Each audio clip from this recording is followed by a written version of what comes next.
जय हिंद दोस्तों। आज के वीडियो के टॉपिक के हम लोग का रहने वाला है 6ठी शताब्दी ईसा पूर्व का भारत थे, यानी कि लेसन नंबर 4 का अध्ययन आज के टॉपिक में हम लोग यानी कि आज के वीडियो में हम लोग करेंगे जिसमें सबसे पहला टॉपिक रहने वाला है महाजनपदों का उदय। महाजनपदों का उदय आर्य जातियों के परस्पर विलीनीकरण से जनपदों का विस्तार हुआ और महाजनपद बने। यानी कि आर्य जातियों के परस्पर वो विलीन होते गए यानी कि समाप्त होते गए, तो उनके बाद यानी कि उनके समाप्ति से जनपदों का विस्तार हुआ और जनपद बाद में क्या बन गए, महाजनपद बन गए। महाजनपदों ने अब ईसा पूर्व 6ठी सदी में राज्य विस्तार किया, यानी कि महाजनपदों ने अपना राज्य विस्तार ईसा पूर्व 6ठी शताब्दी में किया। इसके साथ ही कला कौशल की अभूतपूर्व अभिवृद्धि, धन धान्य की समृद्धि, व्यापार वाणिज्य का चमत्कारपूर्ण उत्कर्ष सामने आया। यही कारण है कि भारत के राजनीतिक इतिहास का प्रारंभ 6ठी शताब्दी ईसा पूर्व भारत के राजनीतिक इतिहास का प्रारंभ 6ठी शताब्दी ईसा पूर्व से माना जाता है। 6ठी शताब्दी के आसपास पूर्वी उत्तर प्रदेश और पश्चिमी बिहार में लोहे के व्यापक प्रयोग के कारण अतिरिक्त उपज होने लगी तथा आर्थिक परिवर्तन हुए, जिसके कारण व्यापार एवं वाणिज्य को बल मिला। लोहे के हथियारों के प्रयोग से क्षत्रिय वर्ग की शक्ति में अपार वृद्धि हुई। इन परिवर्तनों के कारण ऋग्वैदिक कबीलाई जनजीवन में दरार पड़ने लगी और क्षेत्रीय भावना के जागृत होने से नगरों का निर्माण होने लगा। परिणामतः उत्तर वैदिक काल के जनपद महाजनपदों में परिवर्तित हो गए। महाजनपदों की कुल संख्या 16 थी। महाजनपदों की कुल संख्या कितनी थी? 16 थी, जिनका उल्लेख बौद्ध ग्रंथ अंगुत्तर निकाय कौन सा ग्रंथ है? तो यह बौद्ध ग्रंथ है। महावस्तु ये भी बौद्ध ग्रंथ है एवं जैन ग्रंथ भगवती सूत्र में मिलता है। 16 महाजनपदों का वर्णन किस पुस्तक में मिलता है? तो बौद्ध ग्रंथ अंगुत्तर निकाय, महावस्तु और जैन ग्रंथ भगवती सूत्र में मिलता है। इसमें मगध, कौशल, वत्स और अवंती सर्वाधिक के शक्तिशाली थे। यानी कि 16 महाजनपदों में से मगध, कौशल, वत्स और अवंती सर्वाधिक शक्तिशाली थे। 16 महाजनपदों में अस्मक ही एक ऐसा जनपद था जो दक्षिण भारत में गोदावरी नदी के किनारे स्थित था। अस्मक जो महाजनपद था वह किस क्षेत्र में था? तो दक्षिण भारत में गोदावरी नदी के किनारे स्थित था।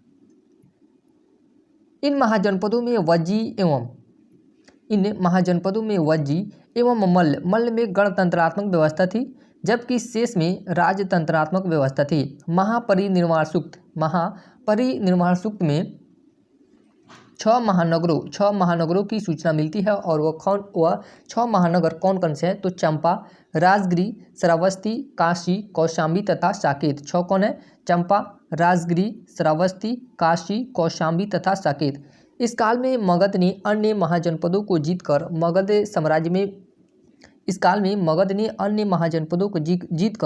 मगध साम्राज्य का निर्माण किया। अब देखते हैं लोग कि अगला टॉपिक की 16 महाजनपदों की राजधानी क्या थी? तो काशी की राजधानी कहाँ थी? काशी महाजनपद की राजधानी वाराणसी थी। कौशल महाजनपद की राजधानी श्रावस्ती अभी वर्तमान में इसे देखें तो अयोध्या में है, यानी कि वर्तमान स्थिति इसकी कौशल की कहाँ है? तो अयोध्या फैजाबाद मंडल। अंग महाजनपद की राजधानी चंपा थी, भागलपुर एवं मुंगेर के क्षेत्र में। मगध की राजधानी राजगिरी या गिरिवरस थी और इसकी स्थिति क्या है? दक्षिणी बिहार में स्थित है मगध। वज्जी की राजधानी वैशाली है, उत्तरी बिहार में स्थित है, उत्तरी बिहार में। मल्ल की राजधानी कुशीनगर। मल्ल की राजधानी कहाँ है? तो कुशीनगर। प्रथम भाग जो कुशीनगर था यह प्रथम भाग एवं पावा द्वितीय भाग था। पावा क्या था? द्वितीय भाग था। और वर्तमान स्थिति देखें तो पूर्वी उत्तर प्रदेश का गोरखपुर देवरिया क्षेत्र में मल्ल महाजनपद देखने को हम लोग को मिलता है। उसके बाद है चेदी या चेती महाजनपद। इसकी राजधानी सोतित्वती या सुक्तिमती। इसकी राजधानी कहाँ थी? सुक्तिमती। आधुनिक बुंदेलखंड इसका यानी कि स्थिति है, वर्तमान स्थिति चेदी की कहाँ है? तो आधुनिक बुंदेलखंड में। उसके बाद देखते हैं लोग वत्स की राजधानी कहाँ थी? वत्स की राजधानी कौशाम्बी और इसकी वर्तमान स्थिति कहाँ है? तो इलाहाबाद एवं बांदा। वर्तमान स्थिति कहाँ पे? इलाहाबाद एवं बांदा। पंचाल की राजधानी उत्तरी पंचाल, उत्तरी यानी कि उत्तरी पंचाल की राजधानी अहिछत्र थी। उत्तरी पंचाल दो भागों में बटा हुआ था। पहला भाग था उत्तरी पंचाल और दूसरा भाग था दक्षिणी पंचाल। और उत्तरी पंचाल की राजधानी अहिछत्र यानी कि वर्तमान स्थिति इसकी देखें अहिछत्र की तो रामनगर बरेली में पड़ता है। और एवं दक्षिणी पंचाल की राजधानी काम्पिल्य थी। दक्षिणी पंचाल की राजधानी कहाँ थी तो काम्पिल्य थी, फर्रुखाबाद। वर्तमान स्थिति इसकी क्या है तो फर्रुखाबाद है। उसके बाद है मत्स्य। मत्स्य की राजधानी विराटनगर, अलवर, भरतपुर, राजस्थान। यह क्षेत्र कहाँ है तो विराटनगर कहाँ देखने को मिलता है तो अलवर, भरतपुर, राजस्थान। सूरसेन, उसके बाद है अगला महाजनपद। सूरसेन महाजनपद की राजधानी मथुरा थी। आधुनिक ब्रजमंडल, इसकी स्थिति वर्तमान स्थिति कहाँ है तो आधुनिक के ब्रजमंडल में। उसके बाद है अस्मक। अस्मक की राजधानी कहाँ थी तो अस्मक की राजधानी पोतना, पोतना या पोटली थी। अस्मक की राजधानी कहाँ हो जाएगी पोतना या पोटली। दक्षिण भारत का एकमात्र महाजनपद यानी कि अस्मक जो था यह दक्षिण भारत का एकमात्र महाजनपद था। अवंती की राजधानी उत्तरी उज्जैनी, उत्तरी उज्जैनी थी यानी कि अवंती भी दो भागों में बटा हुआ था। पहला था उत्तरी अवंती और दक्षिणी अवंती।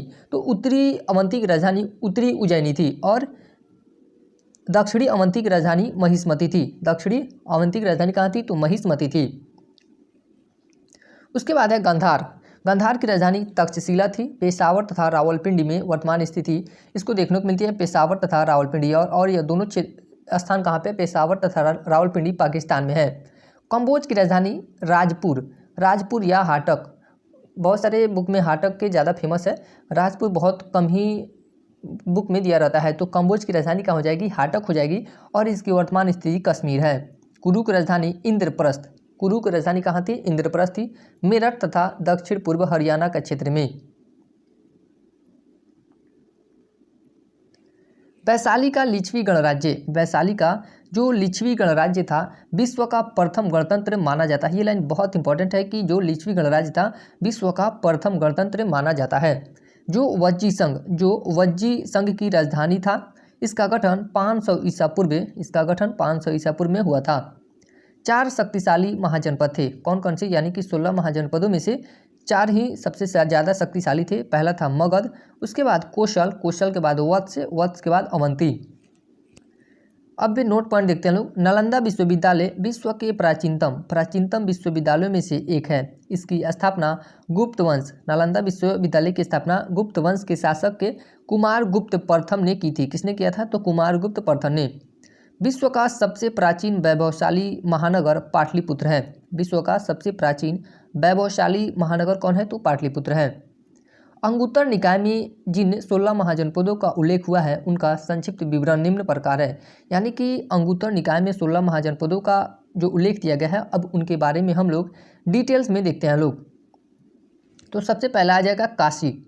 काशी महाजनपद की राजधानी वाराणसी थी। काशी महाजनपद की राजधानी कहाँ थी तो वाराणसी थी। सोननंद जातक, सोननंद जातक से ज्ञात होता है कि मगध, कौशल तथा अंग, मगध, कौशल तथा अंग के ऊपर काशी का अधिकार था। काशी का सबसे शक्तिशाली राजा ब्रह्मदत्त था। काशी का सबसे शक्तिशाली राजा कौन था तो ब्रह्मदत्त था, जिसने कौशल को ऊपर विजय प्राप्त की थी। उसके बाद देखते हैं लोग कौशल। कौशल महाजनपद की राजधानी श्रावस्ती थी। कौशल महाजनपद की राजधानी कहाँ थी तो श्रावस्ती थी। रामायणकालीन कौशल राज्य की राजधानी अयोध्या थी।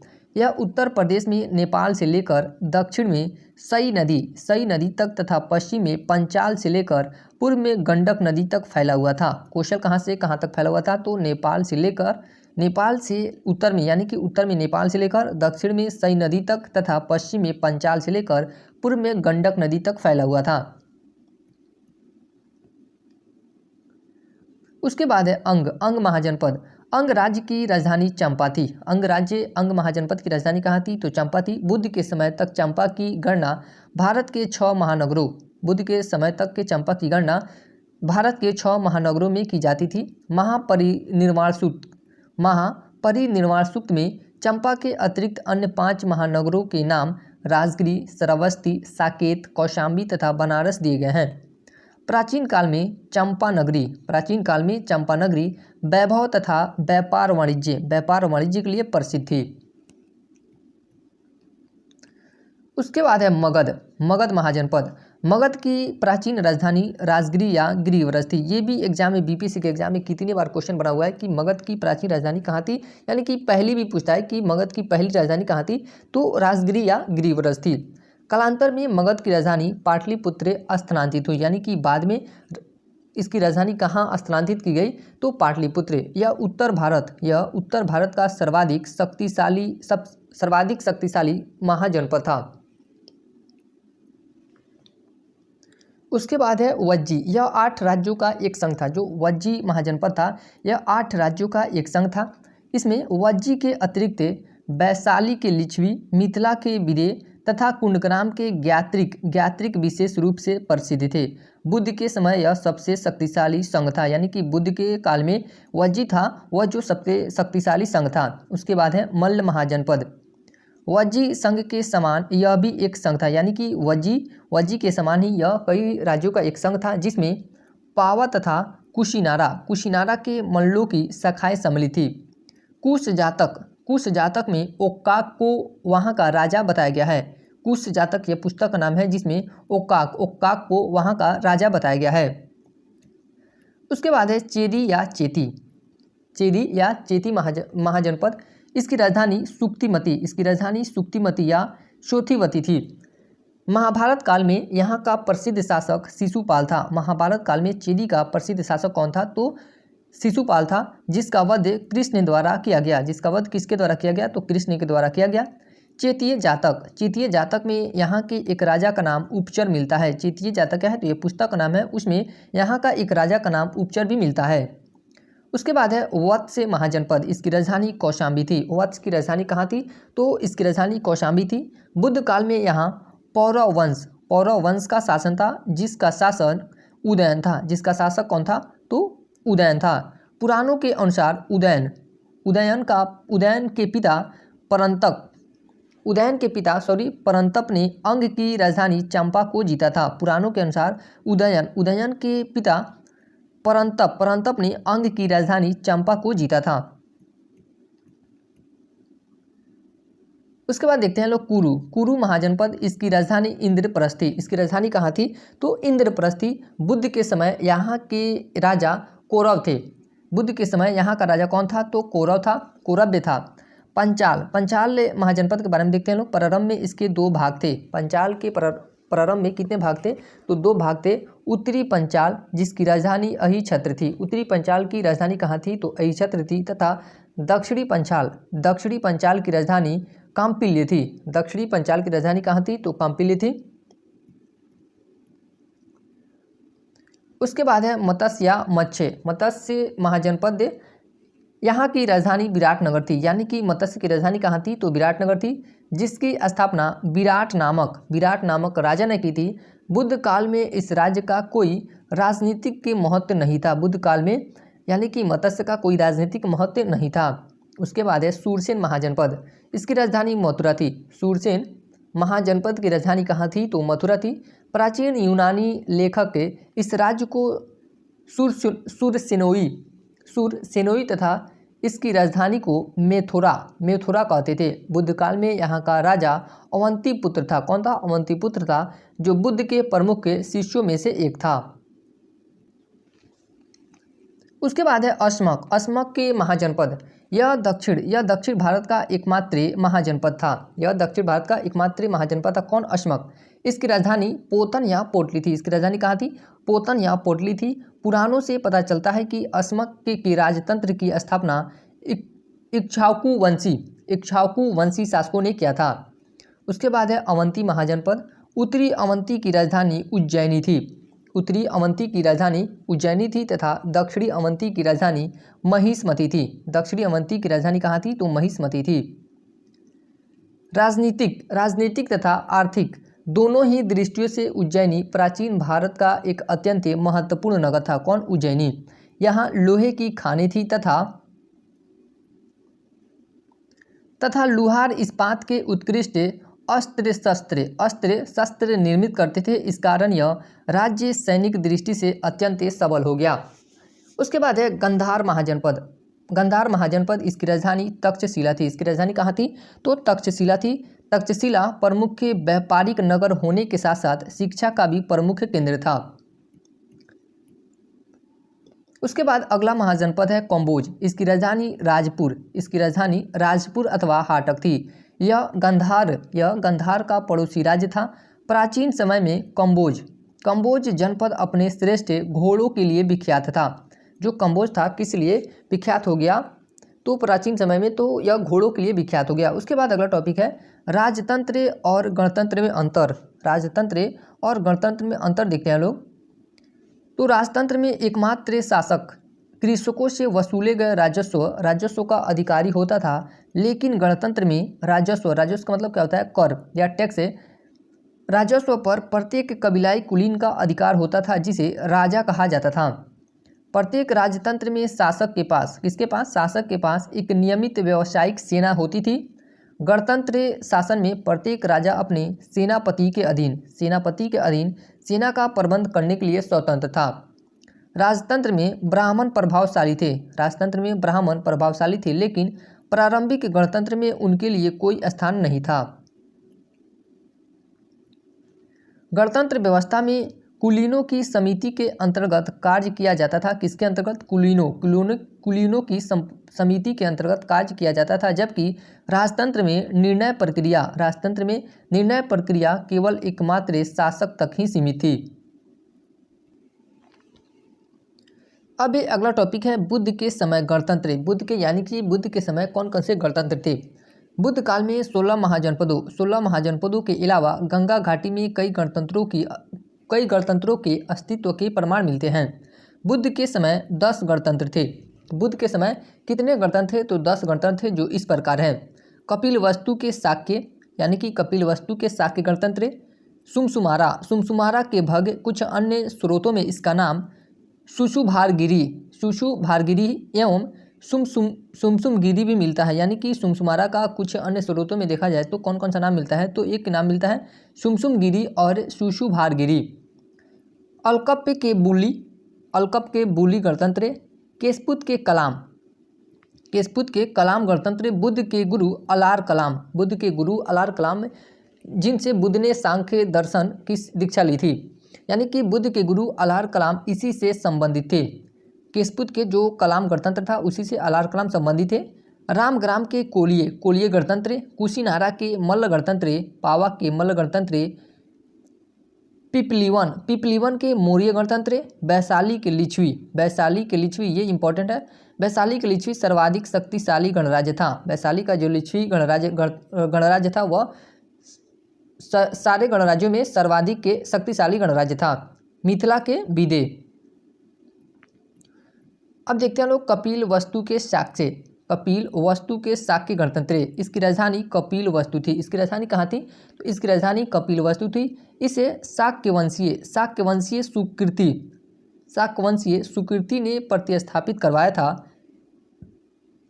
कपिलवस्तु के अतिरिक्त इस गणराज्य में अन्य अनेक नगर थे, जैसे चातुमा, सामगाम, खोमदुस्य, सिलावती, नगरक, देवदह आदि। यानी कि ये सभी इससे गणराज्य में शामिल थे। शाक्य लोग, ये इंपॉर्टेंट लाइन है, शाक्य लोग अपनी जाति के बाहर अपनी कन्याओं का विवाह नहीं करते थे। गौतम बुद्ध का जन्म इसी गणराज्य में हुआ था। गौतम बुद्ध का जन्म यानी कि शाक्य गणराज्य में ही हुआ था।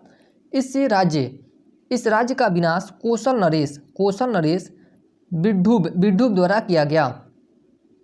अब देखते हैं लोग सुमसुमारा के भव्य गणराज्य के बारे में देखते हैं लोग। इसकी स्थिति का अनुमान वर्तमान चुनार यानी कि मिर्जापुर जिला से किया गया है। ऐसी मान्यता है कि भव्य ऐत्रेय ब्राह्मण में उल्लिखित भर्ग वंश से संबंधित है। किस वंश से संबंधित है? भर्ग वंश से संबंधित है। अलकप के बुली गणराज्य के बारे में अब है। अगला कौन सा गणराज्य है? अलकप के बुली। इसकी राजधानी बेतिया या वेठद्वीप थी। बुली लोग बौद्ध धर्म के अनुयायी थे। बुली लोग किससे धर्म के अनुयायी थे? तो बौद्ध धर्म के अनुयायी थे। आधुनिक स्थानों की दृष्टि से यह राज्य बिहार प्रांत के शाहाबाद, आरा और मुजफ्फरपुर जिलों के बीच स्थित है। केशपुत के कलाम गणतंत्र यानी कि केशपुत के कलाम वैदिक साहित्य से पता चलता है कि कलामों का संबंध पंचाल जनपद के केसियो के साथ था। आचार्य अलार कलाम इसी राज्य से संबंधित थे। उल्लेखनीय है कि महात्मा बुद्ध ने गृह त्याग के बाद आचार्य अलार कलाम से सांख्य दर्शन, कौन सा दर्शन, सांख्य दर्शन की दीक्षा प्राप्त की थी। उसके बाद है रामग्राम के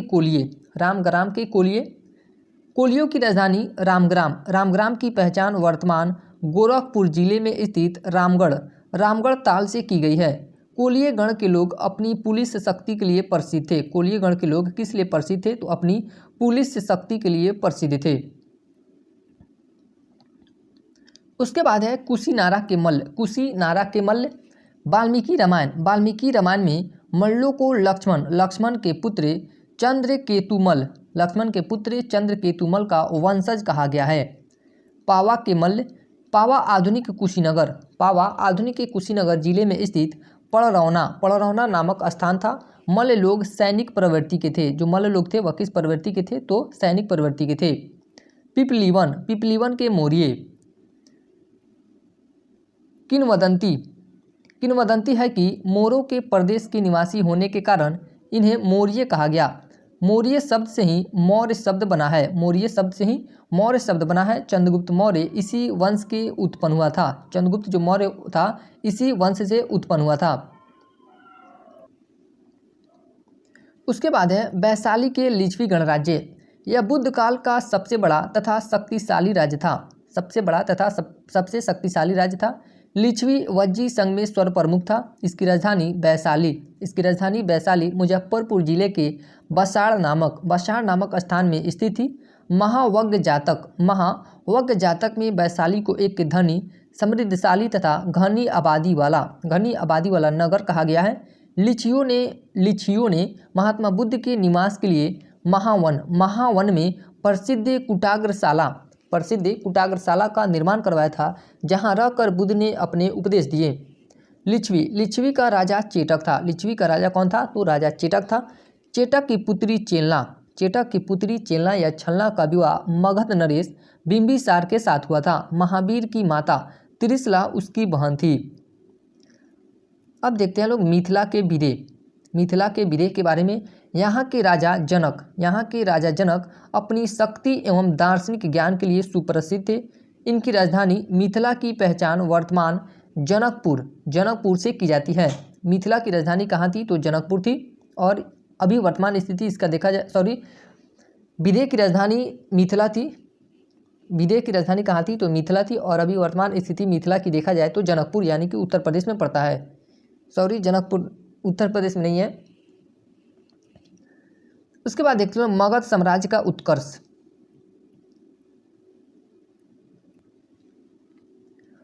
अब है मगध साम्राज्य का उत्कर्ष। ये बहुत इंपॉर्टेंट है प्राचीन काल के लिए। मगध साम्राज्य का उत्कर्ष। मगध का एक परिचय देखते हैं लोग इसके बारे में।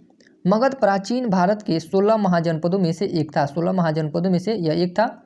यह बुद्ध काल तथा परवर्ती काल में उत्तरी भारत का सबसे शक्तिशाली और समृद्ध जनपद था।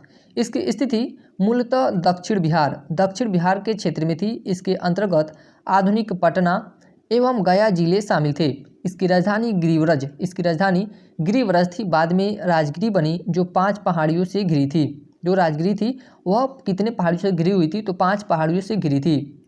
भगवान बुद्ध के यानी कि पहले बृहद्रथ तथा जरासंध यहाँ के प्रतिष्ठित राजा थे। भौगोलिक स्थिति। अब मगध की भौगोलिक स्थिति को देखते हैं लोग। मगध की सीमा उत्तर में गंगा से, दक्षिण में विंध्य पर्वत तक, पूरब में चंपा से, पश्चिम में सोन नदी तक विस्तृत थी। मगध की राजधानी कालांतर में पाटलिपुत्र स्थानांतरित हुई। मगध की राजधानी कालांतर में कहाँ स्थानांतरित हुई, तो पाटलिपुत्र में। विस्तृत उपजाऊ मैदान, कृषि में लोहे तथा नवीन तकनीक का प्रयोग, वन क्षेत्र एवं हाथियों की उपलब्धता, खनिज संसाधनों की उपलब्धता, व्यापार की अनुकूल दशा तथा प्राकृतिक सुरक्षा ने मगध के उत्कर्ष में महत्वपूर्ण योगदान दिया। मगध राज्य ने तत्कालीन शक्तिशाली राज्य कोशल, वत्स व अवंती को मिला लिया। यानी कि मगध ने तत्कालीन जो शक्तिशाली राज्य था कोशल, वत्स एवं अवंती तीनों को मिला लिया। इस प्रकार मगध का विस्तार अखंड भारत के रूप में हो गया। मगध साम्राज्य के इतिहास से भारत के इतिहास का एक नया युग शुरू होता है, जिसे मगध के उत्कर्ष के नाम से जाना जाता है। मगध राज्य के प्रमुख वंश, अब इसमें कौन कौन से वंशों का शासन हुआ था उसको देखते हैं लोग, जिसमें सबसे पहला वंश है हर्यक वंश। हर्यक वंश कब से कब तक शासन किया था? तो 544 ईसा पूर्व से लेकर 412 ईसा पूर्व तक। हर्यक वंश के संस्थापक कौन हो जाएंगे? तो बिंबिसार। हर्यक वंश के संस्थापक कौन थे? तो बिंबिसार। और हर्यक वंश की राजधानी कहाँ थी? तो राजगिरी या गिरिव्रज, बाद में इसे पाटलिपुत्र बनाया गया। अब इसके प्रमुख शासक, हर्यक वंश में प्रमुख शासक कौन कौन से हुए थे? तो सबसे पहला शासक होता है बिंबिसार, जो 544 ईसा पूर्व से लेकर 492 ईसा पूर्व तक यह शासन करता है। बिंबिसार इस वंश का प्रथम शक्तिशाली शासक था। उसे मगध साम्राज्य की सत्ता का वास्तविक संस्थापक भी माना जाता है, यानी कि बिंबिसार को मगध साम्राज्य की सत्ता का वास्तविक संस्थापक भी माना जाता है। 15 वर्ष की आयु में मगध साम्राज्य की बागडोर संभालने वाले बिंबिसार ने लगभग 52 वर्षों तक शासन किया। बिंबिसार ने लगभग मगध पर कितने वर्षों तक शासन किया था? तो 52 वर्षों तक शासन किया। इसके शासनकाल में मगध ने विशिष्ट स्थान प्राप्त किया। इसका अन्य नाम सेरेनिक था, यानी कि बिंबिसार को किस अन्य नाम से जाना जाता है? तो सेरेनिक। और यह जो नाम है किस ग्रंथ में मिलता है? तो जैन साहित्यों में मिलता है। बिंबिसार ने अपने राज्य की नींव विभिन्न वैवाहिक संबंधों के फलस्वरूप रखी और उसका विस्तार किया। उसने 3 विवाह किए थे। बिंबिसार ने कितने विवाह किया था? तो 3 विवाह किया था।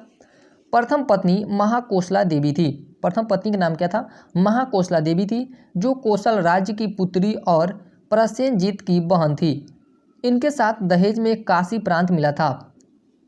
महाकोसला देवी के साथ कौन सा प्रांत मिला था? तो काशी प्रांत मिला था, जिससे 1 लाख की वार्षिक आय होती थी। ये भी लाइन बहुत इंपॉर्टेंट है, क्योंकि ये लाइन से भी क्वेश्चन बना है कि जो काशी प्रांत था वहाँ से कितने की वार्षिक आय आती थी? तो 1 लाख की वार्षिक आय होती थी।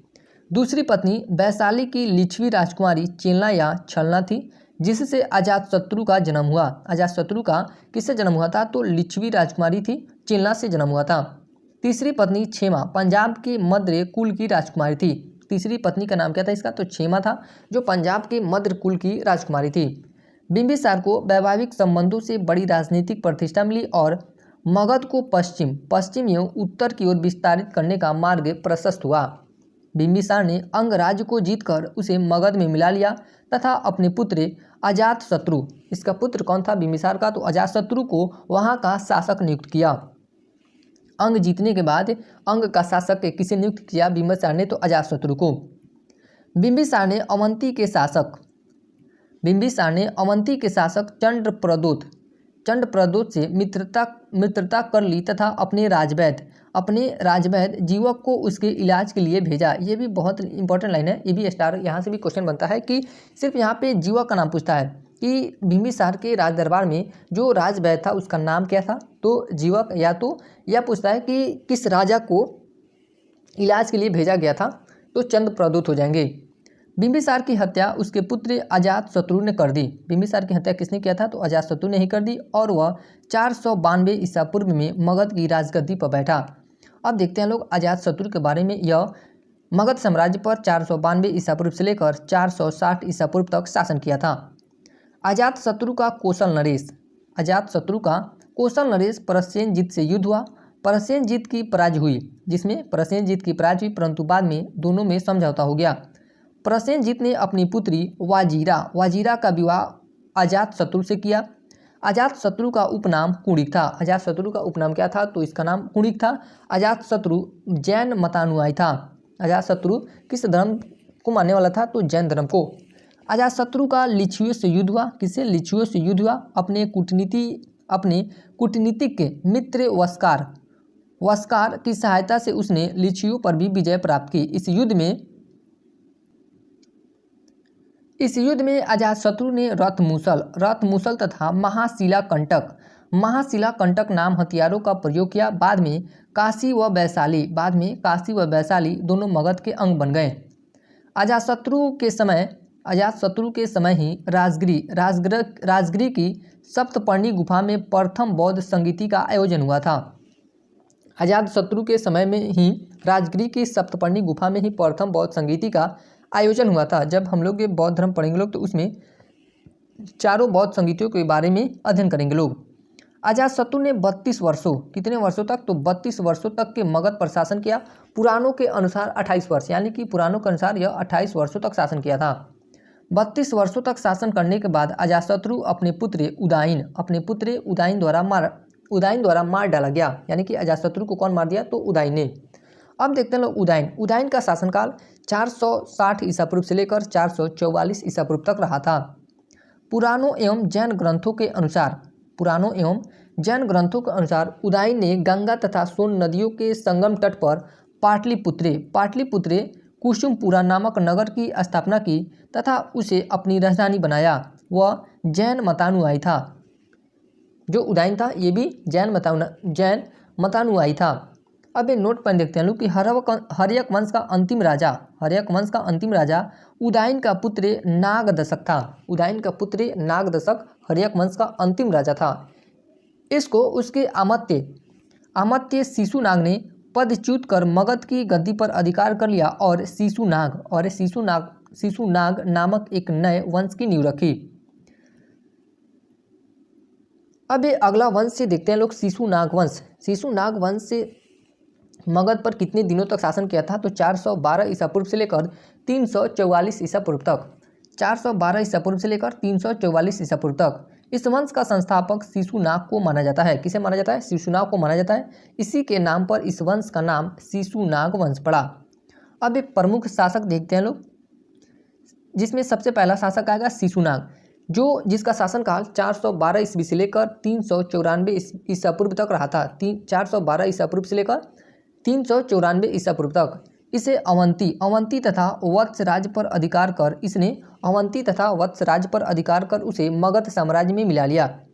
इसने वैशाली को राजधानी बनाया। इसने अपनी राजधानी कहाँ बनाया, तो वैशाली को बनाया। इसके शासन के समय मगध साम्राज्य के अंतर्गत बंगाल से लेकर मालवा तक का भूभाग सम्मिलित था। महावंश के अनुसार शिशुनाग की मृत्यु के पश्चात उसका पुत्र कालाशोक गद्दी पर बैठा। अब देखते हैं लोग कालाशोक के बारे में। कालाशोक का शासनकाल 394 ईसा पूर्व से लेकर 366 ईसा पूर्व तक था। यानी कि 394 ईसा पूर्व से लेकर 366 ईसा पूर्व तक यह शासन किया था। इसका नाम पुराण तथा दिव्यावधान में काकवंड मिलता है। कौन सा नाम मिलता है? काकवंड मिलता है। इसने वैशाली के स्थान पर पुनः पाटलिपुत्र को अपनी राजधानी बनाया, यानी कि वैशाली से स्थानांतरित कर फिर दोबारा यह अपनी राजधानी पाटलिपुत्र बनाया। इसने 28 वर्षों तक शासन किया। इसी के समय द्वितीय बौद्ध संगीति, यानी कि कालाशोक के समय द्वितीय बौद्ध संगीति का आयोजन वैशाली में हुआ। इसी समय बौद्ध संघ दो भागों में, यानी कि द्वितीय बौद्ध संगीति में बौद्ध संघ दो भागों में स्थविर तथा महासांगिक में बट गया। बाणभट्ट रचित हर्षचरित किसकी रचना है, तो बाणभट्ट की। हर्षचरित के अनुसार काकवंड की राजधानी पाटलिपुत्र में घूमते समय महापद्मनंद नामक व्यक्ति ने चाकू मारकर हत्या कर दी। महाबोधि वंश के अनुसार कालाशोक के 10 पुत्र थे। कितने पुत्र थे कालाशोक के? तो 10 पुत्र थे, जिन्होंने कालाशोक की मृत्यु 366 ईसा पूर्व के बाद मगध पर 22 वर्षों तक लगभग 344 ईसा पूर्व तक शासन किया। उसके बाद नंद वंश, उसके बाद कौन आता है, तो नंद वंश को देखते हैं लोग, जिसका शासनकाल यानी कि 344 ईसा पूर्व से लेकर 324 या 23 ईसा पूर्व तक यह शासन किया था मगध साम्राज्य पर। और इसके यानी कि नंद वंश के संस्थापक कौन थे, तो महापद्मनंद थे। कौन थे? महापद्मनंद थे। अब इसमें प्रमुख शासक देखते हैं लोग, जिसका सबसे प्रमुख शासक हो जाएंगे महापद्मनंद। पुराणों के अनुसार इस वंश का संस्थापक महापद्मनंद एक शूद्र था। क्या था? यह एक शूद्र था। इसमें महापद्मनंद को सर्व छत्रांतक के क्षत्रियों का नाश करने वाला तथा भार्गव दूसरे परशुराम का अवतार कहा गया है। इसने एक क्षत्रिय इसने एक छत्र शासक की स्थापना की तथा एकराट की उपाधि धारण की। महापद्मनंद के 8 पुत्र थे। महापद्मनंद के कितने पुत्र थे? तो इसके 8 पुत्र थे। धनानंद भी इसका पुत्र था, जो नंद वंश का अंतिम शासक था। धनानंद नंद वंश का अंतिम शासक था। अब धनानंद के बारे में देखते हैं लोग। यह सिकंदर का समकालीन था। धनानंद जो था यह सिकंदर का समकालीन था। इसके समय 326 ईसा पूर्व, इसके समय 326 ईसा पूर्व में सिकंदर ने पश्चिमोत्तर भारत पर आक्रमण किया था। ग्रीक को यूनानी भी कहा जाता है। ग्रीक यूनानी लेखकों ने इसे अग्रिमीज कहा है। किसे? धनानंद को यूनानी लेखकों ने अग्रिमीज कहा है। धनानंद ने जनता पर बहुत से कर आरोपित किए थे, जिससे जनता असंतुष्ट थी। धनानंद के दरबार में चाणक्य तक्षशिला का आचार्य आया था। वह धनानंद के द्वारा अपमानित किया गया। यानी कि धनानंद के दरबार में चाणक्य गए थे और चाणक्य को धनानंद ने अपमानित करके वहां से भेजा। 322 ईसा पूर्व में चंद्रगुप्त मौर्य ने अपने गुरु चाणक्य की सहायता से धनानंद की हत्या कर मौर्य वंश की नींव रखी। मौर्यों के शासन में मगध साम्राज्य चरमोत्कर्ष पर पहुंच गया। मौर्यों के शासन में मगध साम्राज्य चरमोत्कर्ष पर पहुंच गया था। अब देखते हैं लोग मगध के उत्कर्ष के लिए उत्तरदायी कारक, यानी कि मगध के उत्कर्ष के लिए कौन कौन से उत्तरदायी कारक थे उसको देखते हैं लोग। सुविधाजनक भौगोलिक स्थिति, जिससे निम्न गंगा के मैदानों पर नियंत्रण संभव हो सका। तांबे और लोहे की खानों से निकटता, जो बेहतर उपकरण और हथियारों के लिए आवश्यक थे। जलोढ़ मिट्टी का जमाव, जो कृषि के लिए मजबूत आधार प्रदान करता था। मगध की दोनों राजधानियां राजगिरी और पाटलिपुत्र सामरिक दृष्टि से महत्वपूर्ण थी। राजगिरी पहाड़ियों से घिरी हुई थी। राजगिरी जो थी वह पहाड़ियों से घिरी थी और शत्रुओं से पूरी तरह सुरक्षित थी। पाटलिपुत्र गंगा, सोन और गंडक नदी के संगम पर स्थित थी, अतः वह जल दुर्ग से भी सुरक्षित थी। दक्षिण बिहार में गया के घने जंगलों से इमारती लकड़ी और सेना के लिए हाथी प्राप्त होते थे। यही कारण था कि मगध ने पहली बार युद्धों में हाथियों का बड़े पैमाने पर प्रयोग किया। अब देखते हैं लोग वंश का नाम और उसका शासनकाल और उसमें कौन कौन से राजा हुए और उनका शासनकाल कब से कब तक रहा था। तो सबसे पहले देखते हैं लोग हर्यक वंश। यह हर्यक वंश से 544 ईसा पूर्व से लेकर 412 ईसा पूर्व तक शासन किया था। और इसमें हर्यक वंश में कौन कौन से महत्वपूर्ण राजा हुए, तो सबसे पहला बिंबिसार, उसके बाद अजातशत्रु के बाद उदयन तथा उसके उत्तराधिकारी। बिंबिसार ने 52 वर्षों तक शासन किया, अजातशत्रु ने 32 वर्षों तक शासन किया और उदयन ने 48 वर्षों तक शासन किया। उसके बाद आता है शिशुनाग वंश, जिसका शासनकाल 412 ईसा पूर्व से लेकर 344 ईसा पूर्व तक रहा था। शिशुनाग वंश यानी कि शिशुनाग वंश के प्रमुख शासकों को देखते हैं लोग। तो शिशुनाग जो इसके संस्थापक थे, शिशुनाग वंश के काकवंड, कालाशोक, इसे कालाशोक भी कहा जाता है काकवंड के 10 पुत्र। शिशुनाग 18 वर्षों तक शासन किया, यानी कि कालाशोक 28 वर्षों तक शासन किया। काकवंड के 10 पुत्र 22 वर्षों तक शासन किए। अब है अंतिम वंश यानी कि नंदवंश। अंतिम नहीं है, इसके आगे भी वंशों ने शासन किया था, लेकिन जो महत्वपूर्ण है इसको देखते हैं लोग। तो नंदवंश, जिसका शासनकाल 344 ईसा पूर्व से लेकर 323 ईसा पूर्व तक रहा था, जिसके महत्वपूर्ण शासकों में महापद्मनंद तथा उसके 8 पुत्र थे। महापद्मनंद ने 21 वर्षों तक शासन किया था। महापद्मनंद ने कितने वर्षों तक शासन किया था, तो 21 वर्षों तक शासन किया था। यहाँ अब हम लोग का यह चैप्टर समाप्त होता है। अब इस चैप्टर के आधार पर हम अब अभ्यास प्रश्नों को देखते हैं लोग, यानी कि ऑब्जेक्टिव प्रश्न। तो पहला क्वेश्चन है कि सूची 1 को सूची 2 से सुमेलित कीजिए तथा सूचियों के नीचे दिए गए कूट का सही उत्तर चुनिए। तो एक तरफ जनपद दिया गया है और दूसरी तरफ उन जनपद की राजधानी दिया गया है। तो मत्स्य की राजधानी क्या थी, तो इसकी राजधानी विराटनगर थी। इसकी राजधानी कहाँ थी, विराटनगर। उसके बाद है कुरु की राजधानी कहाँ थी, तो इंद्रप्रस्थ। कुरु की राजधानी थी इंद्रप्रस्थ। सूरसेन की राजधानी कहाँ हो जाएगी, मथुरा। सूरसेन की राजधानी कहाँ थी, तो मथुरा। और अस्मक की राजधानी कहाँ थी, तो पोतन थी।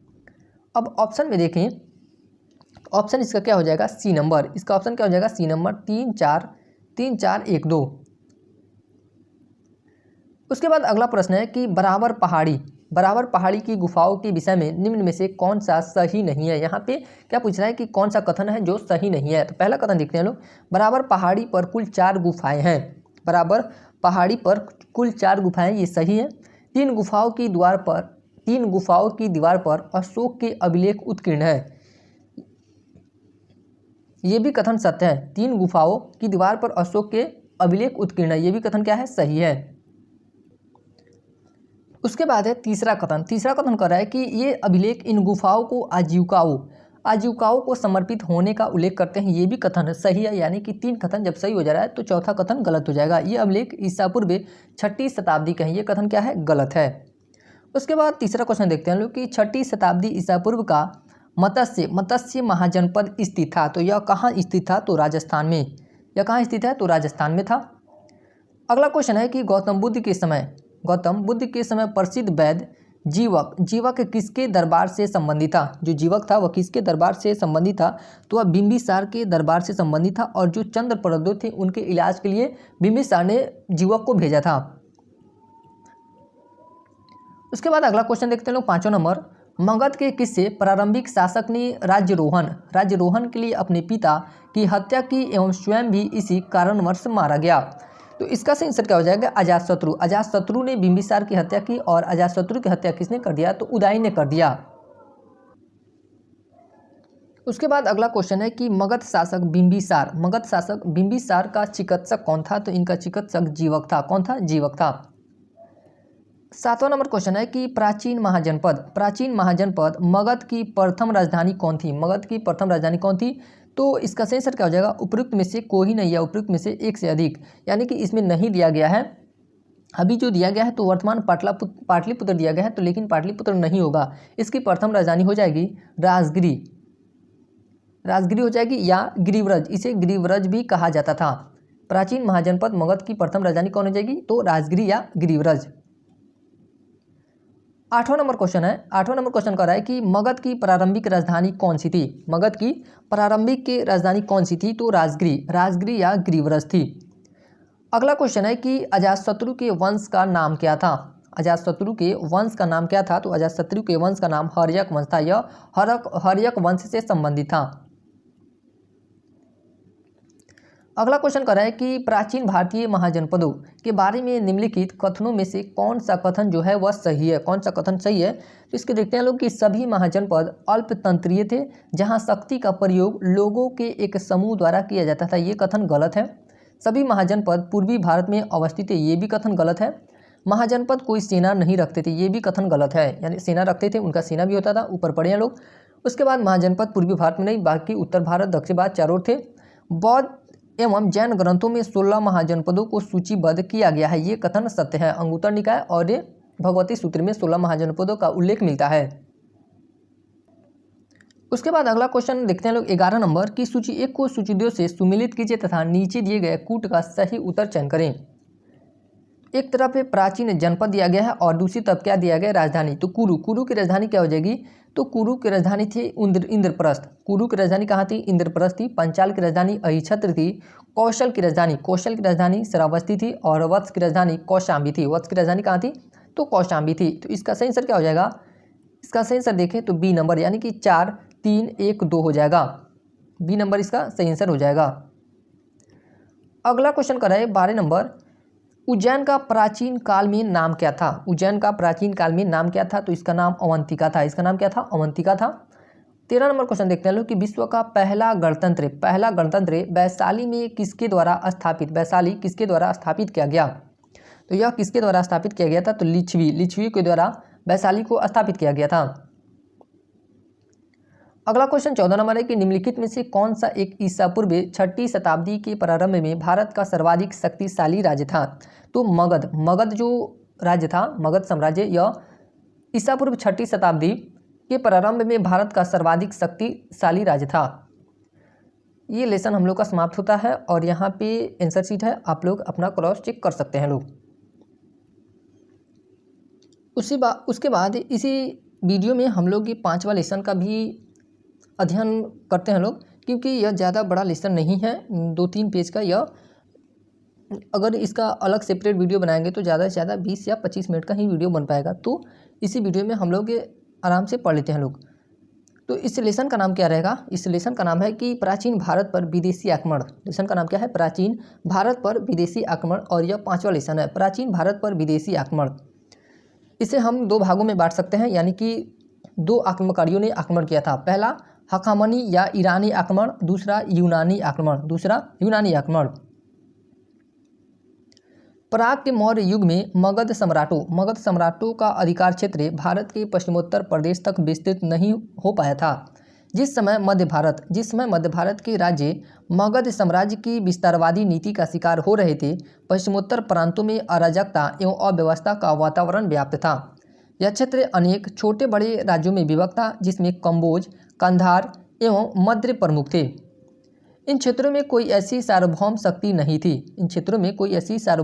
नहीं थी जो परस्पर संघर्षरत राज्यों को जीतकर एक छत्र शासन कर सके। यह संपूर्ण प्रदेश उस समय विभाजित थे। ऐसी स्थिति में विदेशी आक्रांताओं का ध्यान भारत के इस भूभाग की ओर आकर्षित होना स्वाभाविक ही था। परिणामस्वरूप यह प्रदेश 2 विदेशी आक्रमणों का शिकार हुआ, यानी कि भारत 2 विदेशी आक्रमणों का शिकार हुआ। पहला हखामनी यानी कि ईरानी आक्रमण, दूसरा यूनानी आक्रमण। भारत में सर्वप्रथम विदेशी आक्रमण हखामनी वंश के राजाओं ने किया था। किसने किया था? हखामनी या हकमनी भी कहा जाता है, तो हखामनी वंश के राजाओं ने किया था। इस वंश के संस्थापक साइरस द्वितीय थे। इस वंश के संस्थापक कौन था? तो साइरस द्वितीय था, जिसका शासनकाल 558 ईसा पूर्व से लेकर 529 ईसा पूर्व तक था। ने भारत पर आक्रमण का असफल इसका जो आक्रमण किया था वह सफल प्रयास नहीं था, यानी कि इसका प्रयास असफल हो गया, असफल प्रयास किया था। अब देखते हैं लोग हखामनी या ईरानी साम्राज्य के प्रमुख शासक। इसमें कौन कौन से शासक हुए? तो सबसे पहला है साइरस द्वितीय, जिसका शासनकाल 558 ईसा पूर्व से लेकर 529 ईसा पूर्व तक रहा था। साइरस द्वितीय ने 6वीं शताब्दी ईसा पूर्व के मध्य ईरान में हखामनी साम्राज्य की स्थापना की। किस साम्राज्य की स्थापना की? हखामनी साम्राज्य की स्थापना की।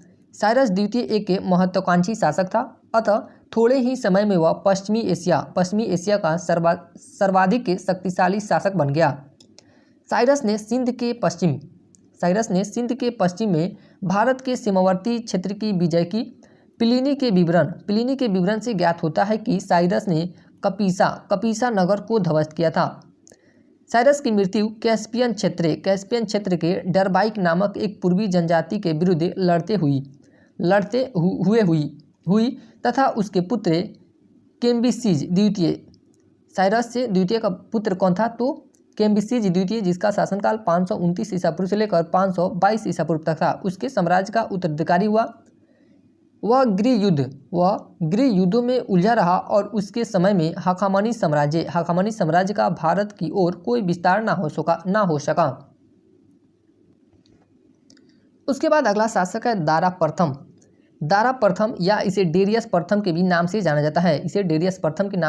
इसका शासनकाल 522 ईसा पूर्व से लेकर 486 ईसा पूर्व तक था। भारत पर आक्रमण करने में प्रथम सफलता दारा प्रथम या डेरियस प्रथम को प्राप्त हुई। दारा के यूनानी सेनापति एस्काइलक्स ने सिंधु से भारतीय समुद्र में उतरकर अरब और मकरान तटों का पता लगाया। दारा प्रथम ने 516 ईसा पूर्व में सर्वप्रथम गंधार को जीतकर फारसी साम्राज्य में मिलाया था।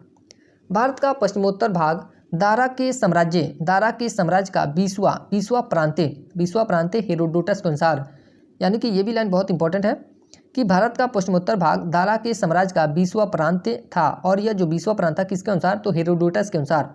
कंबोज एवं कंधार पर भी उसका अधिकार था। दारा प्रथम के 3 अभिलेखों बेही एस्तून, पर्सिपोलिस एवं नक्शे रुस्तम से यह पता चलता है कि उसी ने सर्वप्रथम सिंधु नदी के तटवर्ती भारतीय भूभागों को अधिकृत किया। उसके बाद ये अगला शासक होता है क्षयार्क्स या जर्कसीज, जिसका शासनकाल 486 ईसा पूर्व से लेकर 465 ईसा पूर्व तक था। यह दारा का पुत्र था। यह किसका पुत्र था? तो यह दारा का पुत्र था तथा इसने अपने पिता के साम्राज्य को सुरक्षित रखा, किंतु यह यूनानियों द्वारा परास्त किया गया था।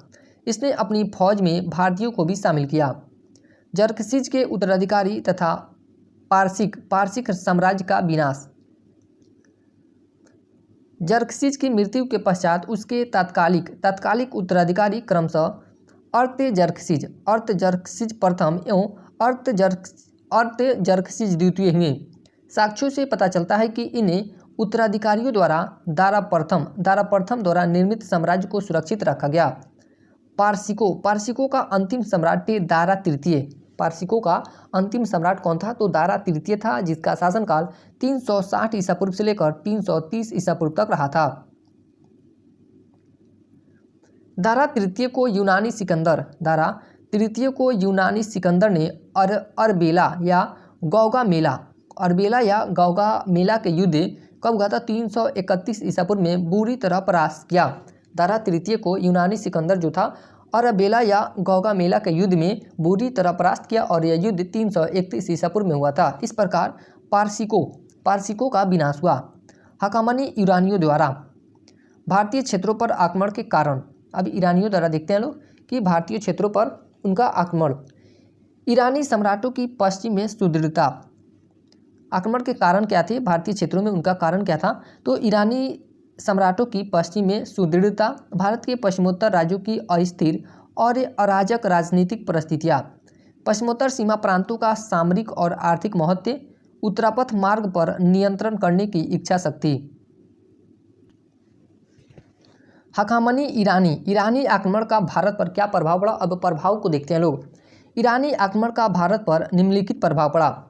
समुद्री मार्ग की खोज से विदेशी व्यापार को प्रोत्साहन मिला। पश्चिमोत्तर भारत में बाईं ओर लिखी जाने वाली खरोष्टी लिपि का प्रचार हुआ। अशोक के कुछ अभिलेख खरोष्टी लिपि में उत्कीर्ण है। ईरानियों की अरमाइक लिपि का प्रचार प्रसार हुआ। अभिलेख उत्कीर्ण करने की प्रथा प्रारंभ हुई। मौर्य वास्तुकला पर ईरानी प्रभाव स्पष्ट रूप से दिखाई पड़ता है, जैसे अशोककालीन स्मारक, विशेषकर घंटे के आकार के गुंबद कुछ हद तक ईरानी प्रतिरूपों पर आधारित थे। अशोक के शासनकाल की प्रस्तावना और उनमें प्रयुक्त शब्दों में भी ईरानी प्रभाव देखा जा सकता है। अब दूसरे आक्रमणकाली के बारे में देखते हैं लोग। यूनानी आक्रमण में सबसे पहला शासक आता है सिकंदर। फिलिप द्वितीय जो सिकंदर का पिता था। सिकंदर का पिता कौन था? फिलिप द्वितीय।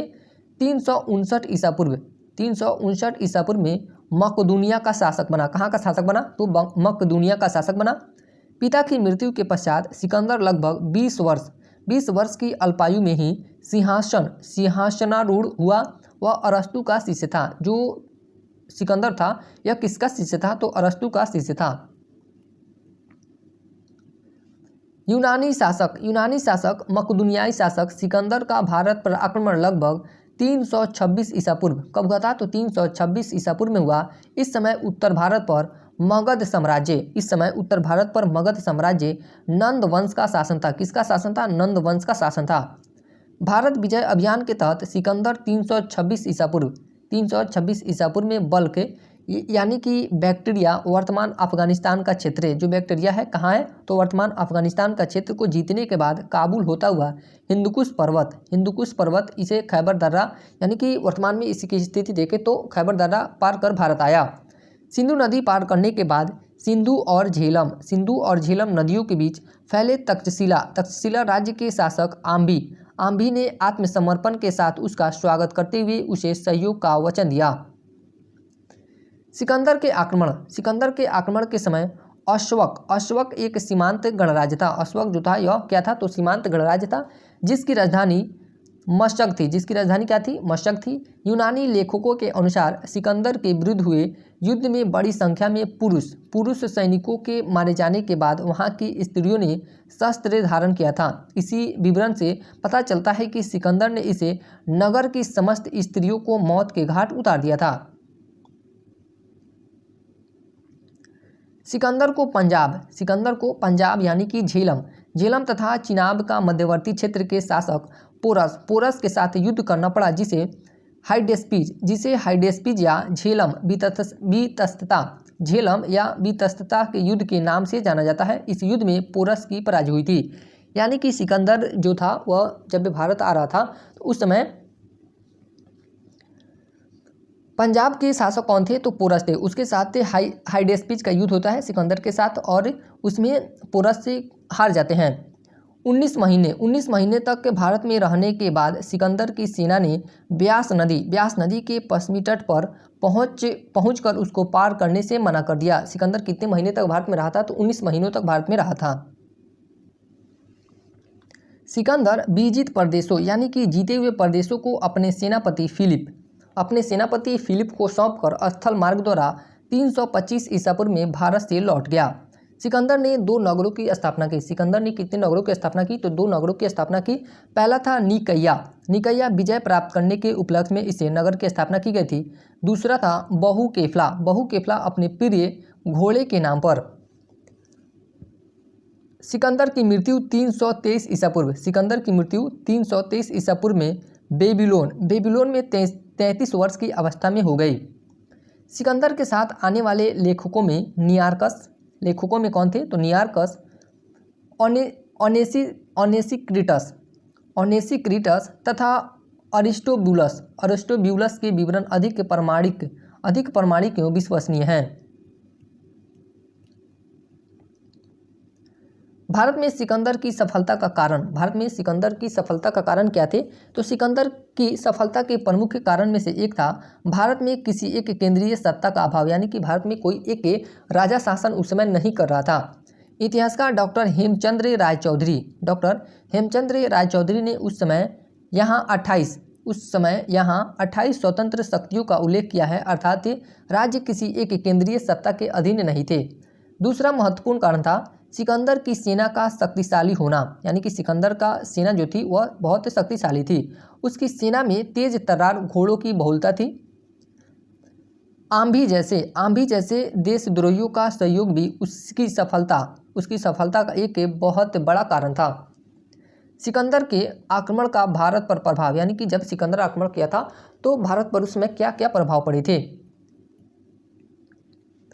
प्राचीन यूरोप को प्राचीन भारत के संपर्क में आने का अवसर मिला। भारत और यूनान के बीच विभिन्न क्षेत्रों में प्रत्यक्ष संपर्क की स्थापना हुई।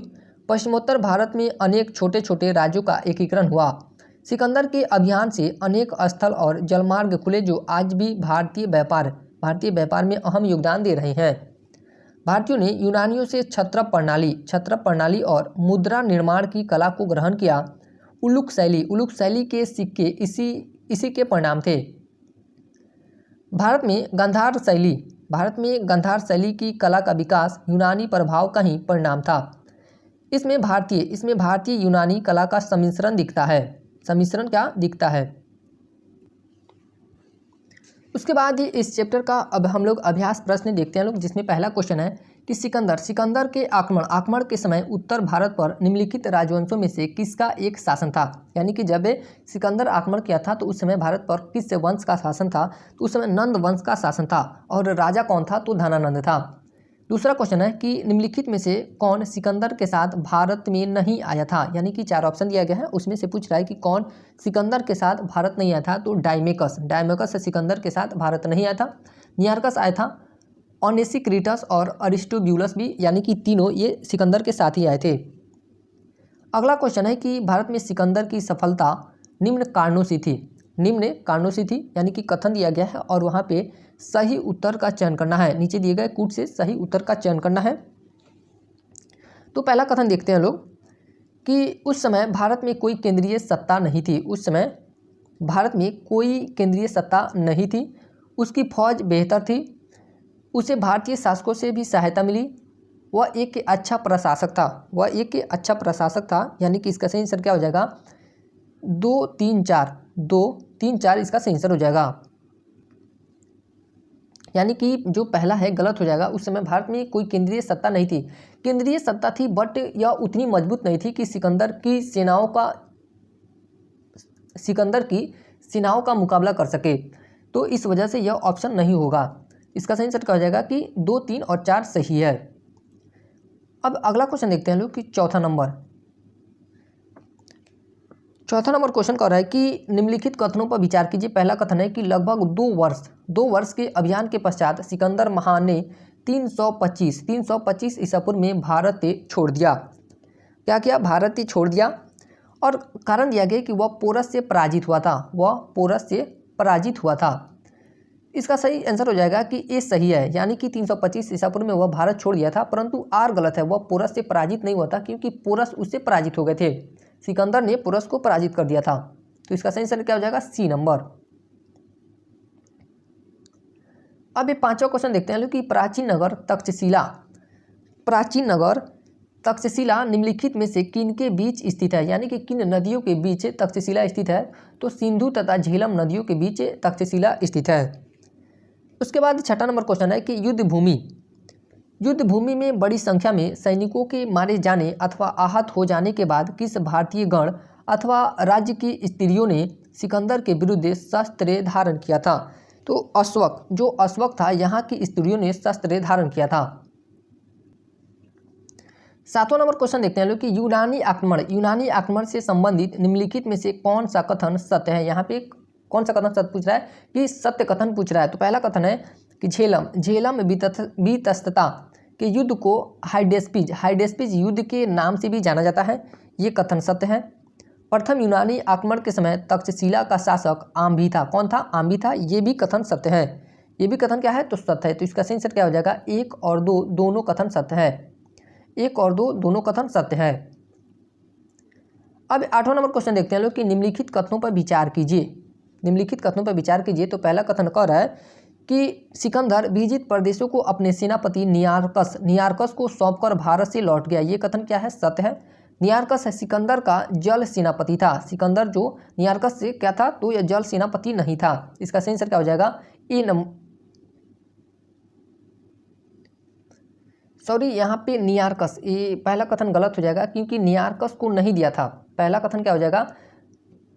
यहाँ पे पहला कथन गलत हो जाएगा। यहाँ पे फिलिप को सौंप के गया था। और दूसरा कथन कर रहा है कि नियारकस सिकंदर का जल सेनापति था। ये कथन सत्य है। ये कथन क्या है? सत्य है। और इसका आंसर क्या हो जाएगा? केवल 2 सत्य है। उसके बाद अगला क्वेश्चन है सिकंदर के गुरु कौन था? तो अरस्तु थे। सिकंदर के गुरु कौन थे? अरस्तु थे। 10वां नंबर क्वेश्चन कर रहा है कि निम्नलिखित में से सत्य कथन चुनना है। निम्नलिखित में से सत्य कथन चुनना है कि पहला कथन है भारतीयों ने यूनानियों से छत्र प्रणाली और मुद्रा निर्माण की कला को ग्रहण किया था। तो ये कथन एकदम सत्य है। अभी हाल ही में पढ़े हैं लोग। उसके बाद भारत में गांधार शैली का विकास ईरानियों के प्रभाव का परिणाम था। ये कथन क्या हो जाएगा? ये कथन गलत हो जाएगा। और ये इसका सही आंसर क्या हो जाएगा? केवल एक सत्य है। और जो दूसरा कथन है, यहाँ पे ईरानी नहीं होना चाहिए, यहाँ पे यूनानी। जो भारत में गांधार शैली का विकास हुआ था, यूनानियों का प्रभाव का परिणाम था। यहाँ पे यूनानी होता तो यह दूसरा कथन सत्य हो जाता। अब यहाँ पे उत्तरमाला दिया गया है और आप क्रॉस चेक कर सकते हैं। यहाँ हम लोग का चैप्टर समाप्त होता है। अगला वीडियो आप लोग ज़्यादा से ज़्यादा वीडियो को शेयर करें और अपने दोस्तों को जोड़ें।